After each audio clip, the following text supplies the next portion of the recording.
मेरी back side पे जो आप घर देख रहे हैं ये 3 मरले के डबल स्टोरी स्पेनिश घर हैं और ये हम आपको देने जा रहे हैं 4 साल की आसान किस्त पे।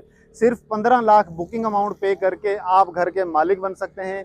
नाजरीन, अगर मैं बात करूं तो सिटी लाइफ होम सोसाइटी है, रजिस्ट्री इंतकाल है। यहाँ पे आपको इलेक्ट्रिसिटी मिलती है, अंडरग्राउंड आप डीपीज देख सकते हैं इंस्टॉल हैं। यहाँ पे गैस आ चुकी है, पाइपलाइन डल चुकी है, इसका जो है वो प्लांट इंस्टॉल होने जा रहा है। वाइड रोड्स मिलते हैं, फुली कारपेट रोड्स हैं, सिक्योरिटी सिस्टम आप देख सकते हैं, स्ट्रीट लाइट्स, प्लांटेशन, पार्क्स आपको मिलते हैं। टोटल स्पेनिश घर हैं, कमर्शियल यहाँ पे मिल जाते हैं। मेन फिरोजपुर रोड से 3 मिनट की मुसाफत पे डीएचए फेज 10 का एरिया है। बहरिया नशीमन सनफ्लावर ब्लॉक की एक्सटेंशन बिल्कुल साथ आ चुकी है।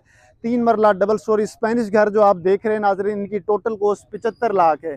15 लाख डाउन पेमेंट पे करनी है, 50% दे के आप घर का पोजेशन ले सकते हैं।